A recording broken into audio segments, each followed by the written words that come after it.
Working solo gives us more freedom, flexibility, and autonomy, but it can also make it harder to meet people who share similar values and ways of seeing the world. And even when we do, maintaining those connections without a consistent space to return to isn't always easy. Hi, I'm Jess, a psychologist and the creator of Third Space Conversations, a space for people who've chosen a more independent way of working and living and who find value in connecting with like-minded others on a similar path. The name Third Space was inspired by a concept introduced by sociologist Ray Oldenburg, who emphasized the importance of having a third space, which is a social environment separate from home and work where community and connection can take place. He saw it as essential not just for individual emotional well-being, but for a healthy society. This concept makes a lot of sense to me, especially as I've noticed both personally and professionally how needed those spaces have become and how often they're missing in adult life. Besides that, there's another piece of research that keeps reminding me just how important connection really is. It's the Harvard Study of Adult Development, which is one of the longest running studies on human happiness. It found that the quality of our relationships is the strongest, so the number one predictor of our long-term emotional well-being. Not wealth, not success, not even physical health,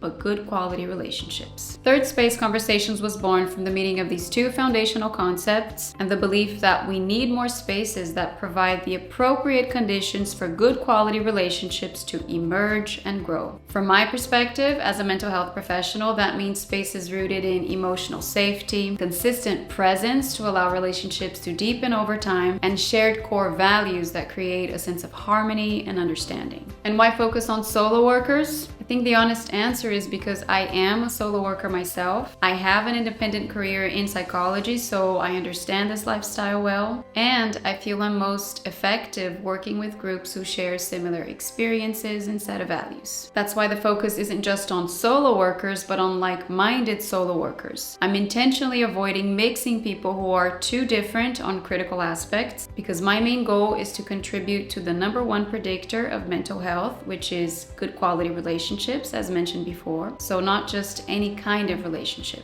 And the way I see this being possible is by bringing together people who, of course, have their differences, because that's both inevitable and important, but who also share the similarities needed to create the experience I'm aiming for. A bit more about me. I am Brazilian, but I have a multicultural background, having lived in different countries across Asia, Africa, and Central America during my childhood and teen years. This mix of cultural experience feels especially valuable here, since many people have also spent time abroad or travel often or work remotely from different parts of the world, though that's not a requirement to belong. I think what's most important for you to know is that I understand cultural diversity and will guide the group with that in mind. And now, a final thought to leave you with is that even though we meet online, Third Space Conversations is an environment that facilitates the formation and maintenance of good quality relationships. This kind of space makes it more likely for connections to last in the long term. So who knows, maybe they'll eventually move beyond the screen. I'd say that ultimately the sky's the limit for where these connections can take us.